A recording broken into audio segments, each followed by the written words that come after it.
gotta start over. September, Tuesday.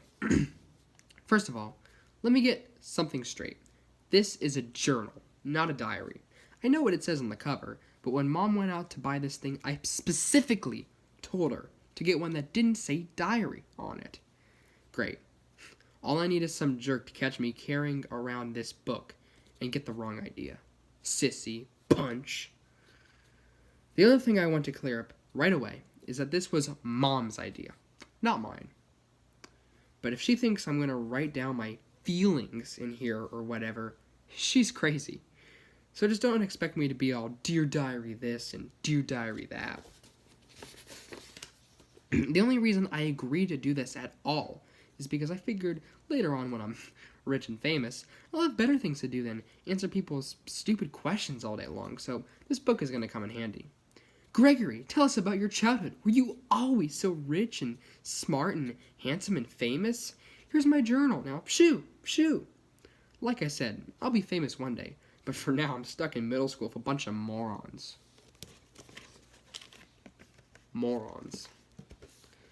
Let me just say for the record that I think middle school was the dumbest idea ever invented. You got kids like me who haven't hit their growth spurt yet, mixed in with these gorillas who have to shave twice a day.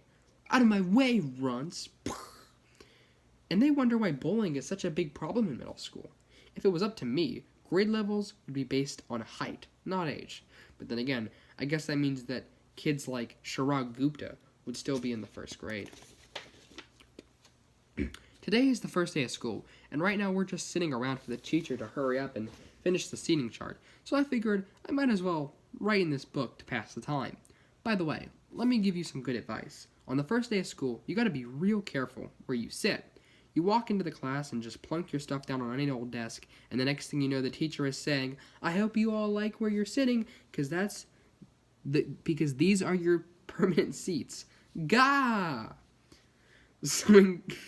So in this class, I got stuck with Chris Hosey in front of me and Lionel James in back of me.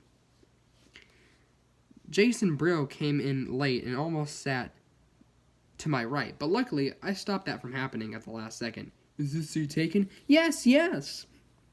Next period, I should just sit in the middle of a bunch of hot girls as soon as I step in the room. But I guess if I do that, it just proves I didn't learn anything from last year. Greg, will you please pass this note to Shelley? Why, certainly. Greg is a dork. Ooh. Man, I don't know what is up with girls these days. It used to be a whole lot simpler back in elementary school. The deal was, if you were the fastest runner in your class, you got all the girls. In the 5th grade, the fastest runner was Ronnie McCoy. Nowadays, it's a whole lot more complicated.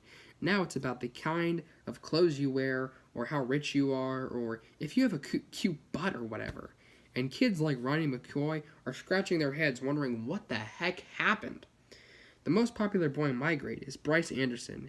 The thing that really stinks is that I have always been into girls, but kids like Bryce have only come around in the last couple of years. I remember how Bryce used to act in elementary school. Girls are stinky poos. Yeah. I don't think girls are stinky poos at all, actually.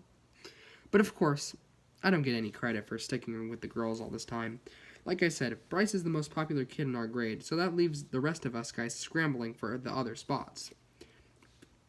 The best I can figure is that I'm somewhere around the 52nd or 53rd most popular this year. But the good news is that I'm about to move up one spot because Charlie Davis is above me, and he's getting his braces in next week. I tried to explain this popularity stuff to my friend Rowley, who is probably hovering right around the 150 mark, by the way, but I think it just goes in one ear and out the other with him. Wednesday. Today we had phys ed, so the first thing I did when I got outside was sneak off to the basketball court to see if the cheese was still there, and sure enough, it was. The piece of cheese has been sitting there on the blacktop since last spring. I guess